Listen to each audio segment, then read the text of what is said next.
30 on Pearl.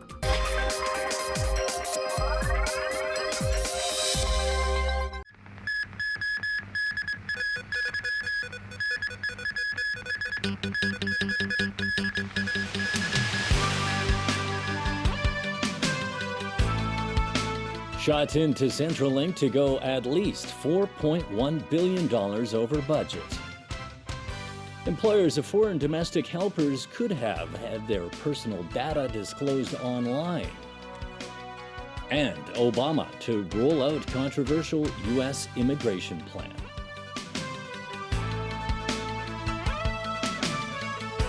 Good evening and welcome. The MTR Corporation says the shot into Centrelink could be delayed by at least 11 months. And conservation plans at the site of the future To Kwa Wan station could push up the cost by an additional $4.1 billion. Ronnie Samtani has more. Historical artifacts dating back to the Song dynasty have been unearthed at the To Kwa Wan station construction site. There are also wells from the Song Yuan dynasty and the late Qing to Republican period. Recently, another well from the Song Yuan period linking to a 20th century water channel, as well as stone structures, were discovered at the site. The commissioning target date for the Tai Wai to Hong Ham section of SEL is December 2018, while that for the Hong Ham to MOT station section is December 2020.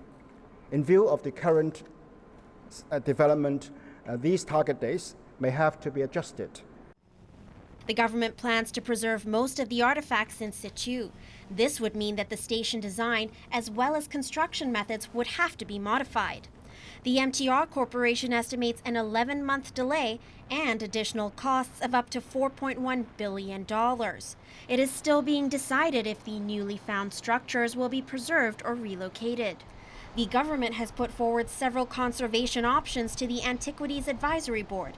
Preserving a square-shaped well at the site could result in a 4-month delay and extra costs ranging from $800 million to $1.3 billion, depending on the conservation option chosen. Secretary for Development Paul Chan said the government aims to strike a balance between heritage conservation and minimizing additional costs. We note that in the community there are different aspirations and different expectations. At the end of the day, I think we need to take into consideration not just the archaeological value, but also the additional cost, the possible delay to the Satin Centrelink. We have to make a balanced choice. Chan said over the next 2 weeks, he will listen to views from lawmakers and the public. And members of the Antiquities Advisory Board will visit the To Kwa Wan site next Wednesday before making a decision on conservation plans. Secretary for Transport and Housing Anthony Jung stressed that it is important to reach a decision on the matter as soon as possible because each month's delay will cost $250 million and further affect the progress of the project. Ronnie Samtani, TVB News. The Privacy Commissioner is warning that families who hire foreign domestic helpers could have had their personal data disclosed to strangers online. Evelina Long tells us more. Many in Hong Kong may have had the experience of hiring a foreign domestic helper. This is usually done through an agency. The Office of the Privacy Commissioner for Personal Data carried out an investigation covering 10 major employment agencies for foreign domestic helpers. This is what it found out. In order to sign up with the agencies, the job seekers would have to provide their personal details, along with details of their family and their past employers. The Privacy Commissioner said this is where the problem lies. Out of the 10 employment agencies, we have identified two. We have identified two agencies that specifically disclose both the full name and the full address of the past employers. In the other agencies, we only found that the names of the employers were disclosed. The Privacy Commissioner called this a breach of the data protection principle of the Personal Data Privacy Ordinance, as it is inconceivable that the disclosure of this information online will help prospective employers in choosing their helper. The commissioner also revealed that 6 tutorial service agency websites were in breach of the ordinance by unnecessarily collecting the Hong Kong identity card numbers of private tutors. He explained that the website operators are not employment agencies, and they did not interview the private tutors for employment checking or identity verification. So the collection of such private data is a farce. According to the commissioner, 520,000 people have been affected. The office has sent enforcement notices to the 10 agencies and the website operators, urging them to take remedial action, such as removing personal data from their websites. Evelyn Lang, TVB News. It is day 54 of the Occupy movement, and we take a look now at what's happening in Admiralty and Mong Kok. Protesters remain on the streets in Admiralty, Causeway Bay, and of course Mong Kok. An occupier today applied for leave to appeal one of the interim injunction orders issued for the Mong Kok protest site. The Court of Appeal will hand down its ruling tomorrow afternoon. Philip Dykes, who represents the Mong Kok occupier, told the court the injunction applicant, Cho Luen Public Light Bus Company, is suffering only consequential damage, not direct damage from the occupation. Dykes also questioned the legality of permitting the police to bring contempt of court suspects arrested for obstructing the removal of road barriers directly to the High Court instead of the Magistrates' Court. A lawyer for the minibus company says the injunction order can't be implemented yet because bailiffs and police still need to be coordinated. Meanwhile, at LegCo, the government's security chief faced questions today over the role of police helping bailiffs execute the injunctions. Owen Fung reports. The weekly council meeting was deferred until this morning due to the attack on the LegCo building in the early hours of yesterday. Civic Party lawmaker Dennis Kwok criticized the injunction orders for being unclear. I have been receiving queries, even from members of the legal profession, who say that having read the order, they are not sure what is it that people are asked not to do or to do. So I think there is room for further directions from the court to clarify matters that are unclear. 透過什麼途徑?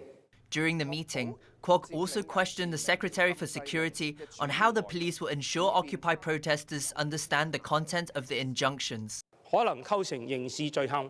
Before the police make arrests, they will, in a suitable way, give warnings to those concerned so that they know the consequences of breaching the court's order.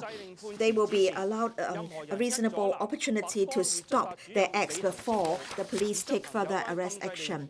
Meanwhile, some pro-establishment legislators question Lai over the police's ability in enforcing the law. 54人. We're now on the 54th day of this illegal occupation movement, but it seems that the police have been rather helpless. Without court injunctions or orders, will the police continue to, or will the police take any action against this unlawful movement? The police have exercised a great restraint and tolerance in carrying out their enforcement action. The police do not want to see anyone injured.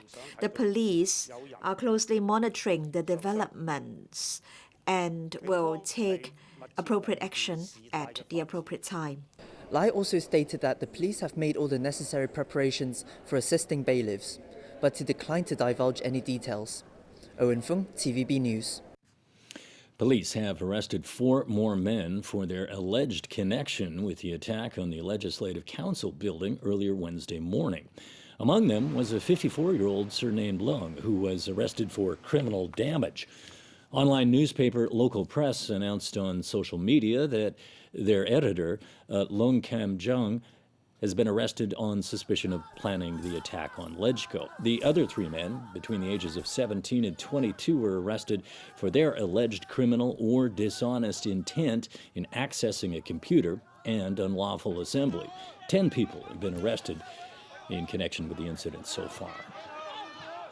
Elsewhere tonight, U.S. President Barack Obama will announce new plans tomorrow morning, Hong Kong time, to spare millions of people living in the country illegally from being deported. But Republicans hope to put a stop to Obama's immigration reform, saying it's a slap in the face to all those who entered legally. Sonia Artero reports. President Obama plans to use his powers to fix what he calls America's broken immigration system. Tomorrow night, I'm going to be announcing here from the White House some steps that I can take to start fixing our broken immigration system. Unfortunately, Washington has allowed the problem to fester for too long.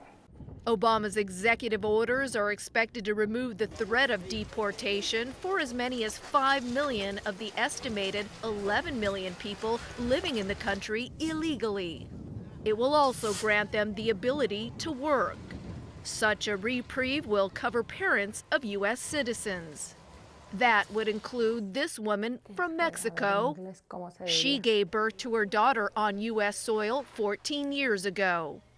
So, by U.S. law, her daughter is legal. But if the current law stands, she'd be forced to leave. My daughter don't want to back to Mexico because she's 14 years. She's live here. She's friends here. This Mexican citizen has an American-born child as well. She's praying Obama's reforms will result in a path to citizenship for her and her husband. But if Obama opens the floodgates to all those who've entered illegally, Republicans argue, why have an immigration system at all? This Hispanic congressman sides with Obama, saying legal or not, those already living the American dream should be allowed to stay. I think the president should act generously, broadly, and swiftly. And I think he's going to do all three. The Secretary of Homeland Security assured Americans Obama's plans are legal. I am satisfied that our reforms are within our existing legal authorities, and they will address a number of things. Additional reforms include strengthening America's border security, allowing high-skilled foreign workers employment, and expanding assistance to undocumented residents brought to the United States as children. Sonia Artero, TVB News. Opinion polls in southeast England show a by-election today could spell trouble for Prime Minister David Cameron's ruling Conservative Party ahead of next year's national election. Immigration has been a key issue in the by-election. Net long-term migration to Britain has steadily risen, despite Conservative promises to stem it. Many blame immigration for fewer jobs, lower wages, and rising housing costs. The UK Independence Party is promising to curb immigration and pull Britain out of the European Union. Former Conservative MP Mark Reckless resigned in September and defected to UKIP, the second Conservative lawmaker to be poached in recent months. He says his party will treat all immigrants equally, regardless of where they come from.